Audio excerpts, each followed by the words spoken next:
वर्ण, विचार और उच्चारण। बच्चों, आज हम नाद की दृष्टि से वर्ण के भेद जानेंगे। सर्वप्रथम आपको यह पता होना चाहिए कि नाद क्या है। किसी वर्ण के उच्चारण से आपकी स्वर तंत्रियों में जो कंपन या झंकार उत्पन्न होती है उसे नाद कहते हैं। जैसे शंख बजाते समय उसकी ध्वनि समाप्त हो जाने के बाद भी उसका नाद वायु में रह जाता है। नाद की दृष्टि से वर्णों के भेद।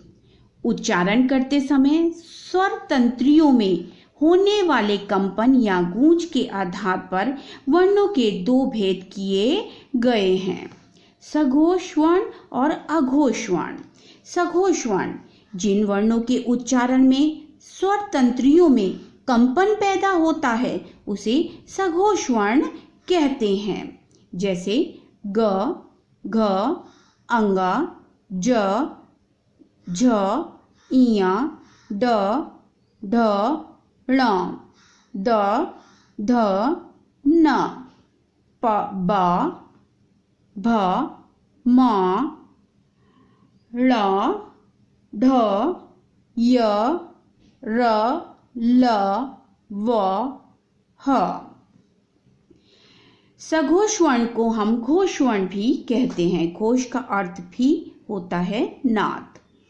अघोष वर्ण जिन वर्णों के उच्चारण में स्वर तंत्रियों में कंपन उत्पन्न नहीं होता उसे अघोष वर्ण कहते हैं। इसमें नाद उत्पन्न नहीं होता। जैसे क, ख, च, झ, ट, ठ, त, थ, प, फ, श, श, स।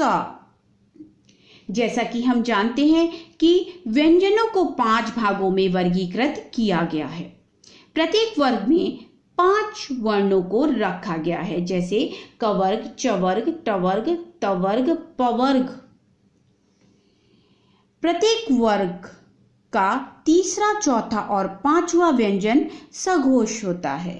वैसे ही प्रत्येक वर्ग का पहला और दूसरा व्यंजन अघोष होता है। उच्चारण में वायु की दृष्टि से व्यंजन में भेद। उच्चारण के समय श्वास अथवा वायु की मात्रा के आधार पर व्यंजनों को निम्नलिखित 2 भागों में बांटा गया है, अल्प प्राण व्यंजन और महाप्राण व्यंजन।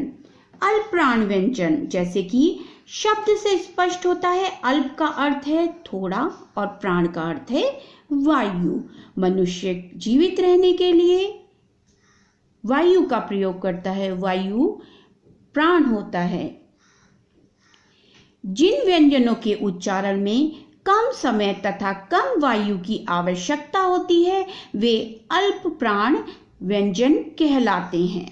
जैसे क, ग, अंगा, च, ज, इया, ट, ड, ण, त, द, न, प, ब, म, य, र, ल। महाप्राण व्यंजन, महा का मतलब बड़ा या अधिक। जिन वर्णों के उच्चारण में श्वास वायु अधिक मात्रा में निकलती है वे महाप्राण व्यंजन कहलाते हैं।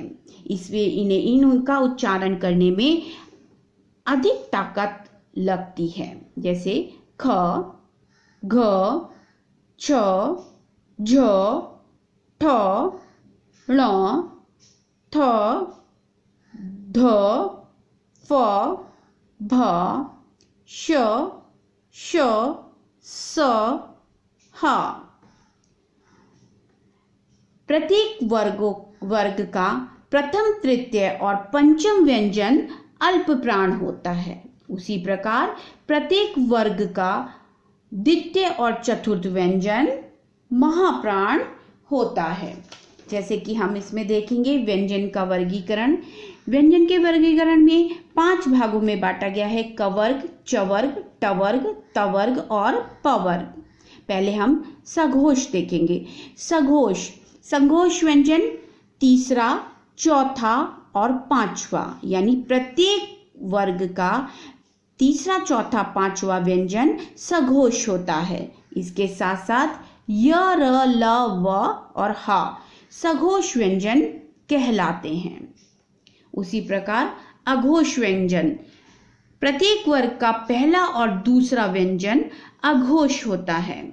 इसके साथ साथ श, श और सा अघोष व्यंजन के अंतर्गत आते हैं। अब देखते हैं अल्प प्राण। अल्प प्राण प्रत्येक वर्ग का पहला, तीसरा और चौथा व्यंजन अल्प प्राण होता है। इसके साथ साथ य, र, ल, व अल्प प्राण के अंतर्गत आते हैं। ये व्यंजन अल्प प्राण में आते हैं। उसी प्रकार महाप्राण, प्रत्येक वर्ग का दूसरा और चौथा व्यंजन महाप्राण होता है। उसके साथ साथ श, श, स और ह ये महाप्राण के अंतर्गत आते हैं। उच्छिप्त ध्वनियां, हिंदी में कुछ अन्य ध्वनियां भी विकसित हो गई हैं। ऐसी ध्वनियों को उच्छिप्त ध्वनियां कहते हैं। जैसे ड और ढ से विकसित हुई हैं क्या? ल और ल। ड़ और ढ का प्रयोग शब्द के आरंभ में होता है और ळ और ढ का प्रयोग शब्द के आरंभ में नहीं होता, शब्द के अंत या मध्य में होता है। जैसे डाली, डमरू, पड़ा, ढक्कन, ढोलक, पड़, गढ़। आइए उच्चारण देखते हैं। उच्चारण, मुख से वर्णों को बोलना उच्चारण कहलाता है। मुख में सभी वर्णों के लिए उच्चारण स्थान होता है। यदि वर्णों का उच्चारण शुद्ध नहीं किया जाए तो लिखने में अशुद्धियां हो जाती हैं। हिंदी एक वैज्ञानिक भाषा है, इसे जैसा बोला जाता है वैसा ही लिखा जाता है। आइए अशुद्धियां देखें। अ और आ की अशुद्धि, जैसे अशुद्ध आहार, होता क्या है? आहार। आधीन, अधीन। अत्याधिक, अत्यधिक। आलोचना, आलोचना। ऐसे ही छोटी ई और बड़ी ई, जैसे ई और ई में अंतर। कवि, कवि। क्योंकि, क्योंकि। परीक्षा, परीक्षा। आईना, आईना। उ और ऊ में अंतर। समूह, समूह। वधु, वधू। पशु, पशु।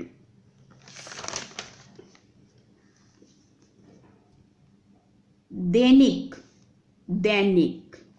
मैत्री, मैत्री। सेना, सेना। ओ और औ में अंतर। नौकर, नौकर। भौगोलिक, भौगोलिक। पौधा, पौधा। री और री में अंतर। ऋतु, ऋतु। ऋषभ, ऋषभ। ऋण, ऋण। अब आप उच्चारण का अभ्यास करेंगे तभी शुद्ध और अशुद्ध में अंतर कर पाएंगे।